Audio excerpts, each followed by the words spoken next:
Okay, it is 4:30 Sunday afternoon, and I'm sorry I didn't update this morning. I forgot. But today's been pretty smooth today. Little bit of rough roads shaking me up, but making for a slightly uncomfortable ride. But aside from that, I've been making good time. I fueled up.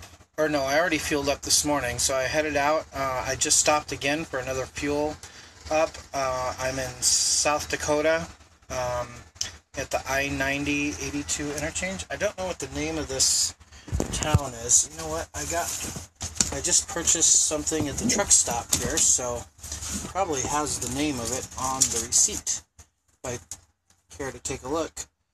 Let's see. It says, Sioux Falls, South Dakota.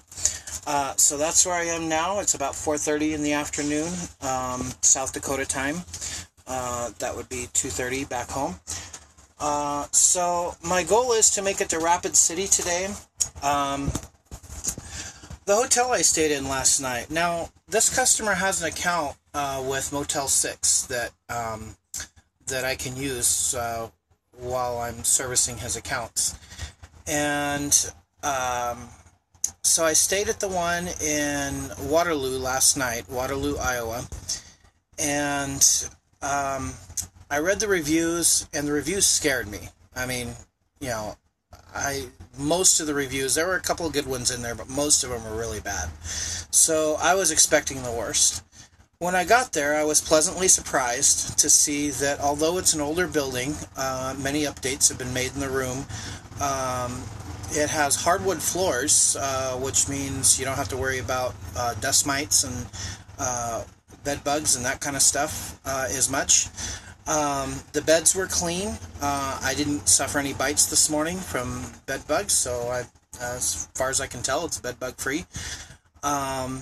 And everything was actually really nice. It had an air conditioner. It was noisy, but it worked. Looks like it's seen better days, but it was still effective. The screen in the window didn't quite fit it very well, so there was a gap where bugs could still come in. But it was a small gap, so the bugs would have to find that small gap, which I didn't notice any problem with bugs there while I was there. It was actually pretty clean. I enjoyed staying there. The lamp, the bedside lamps, there were two of them because it was two beds. There were two beds, even though I was only one person. I guess that's what they had available. And both the lamps didn't seem to work at first, and then I checked the bulbs, and in the opposing lamp, the bulb was loose. So then I thought, well, I want to sleep in the other bed, so how about I'll just switch the bulbs around? Well, although the bulb in the lamp I wanted to use was tight, when I started to loosen it, it jarred something and it came on, so I didn't even have to switch the bulbs around. But yeah, it was pretty good. I didn't sleep well because yesterday I didn't plan very well. I was going to drive for a couple hours last night, but because of all the problems with the fuel card and trying to get my logbook straightened out, and all that stuff, I just decided, you know what, today's not turning out to be a good day, and I'm just going to call it a night because things are just going to continue to go wrong, and I don't want that. So I called it a night in Waterloo. So I just started out from there this morning. But because I made that change of plans last minute, I had already drank a bunch of caffeine to try to stay awake for a couple extra hours. Consequently, I had trouble sleeping. So anyways, I'll do better tonight, I'm sure. Because, like I said, I plan on stopping in Rapid City, and so I won't be caffeining up. In fact, I won't be drinking any more caffeine for the rest of the day. Because I'll be there tonight, and that's only about 4 or 5 hours away. I should be okay until getting there.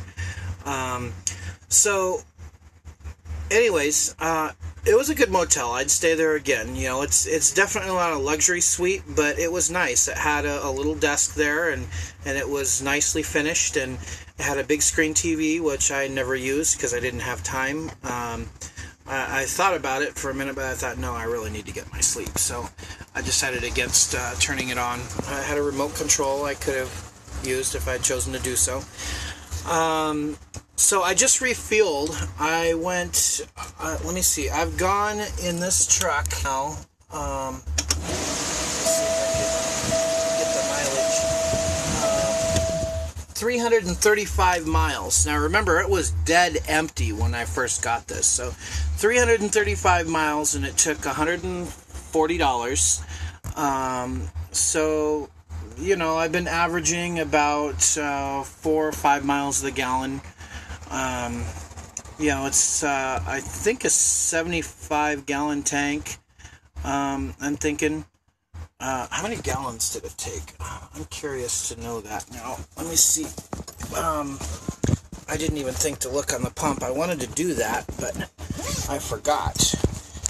So I'm going to look at the gallon, because I remember it was completely empty before, and it took like 68 gallons or something like that. There was a little bit left in there, so there's probably like 7 gallons. Let me see.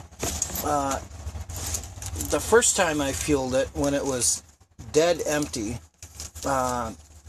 it took 68 gallons, okay, which came to a total of $180. Well, that includes some exhaust fluid that was about $11, so I guess that would be about 100 and...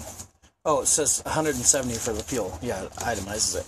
Okay, so that was the first time, and now this time when I refueled, how many gallons? Let's see here.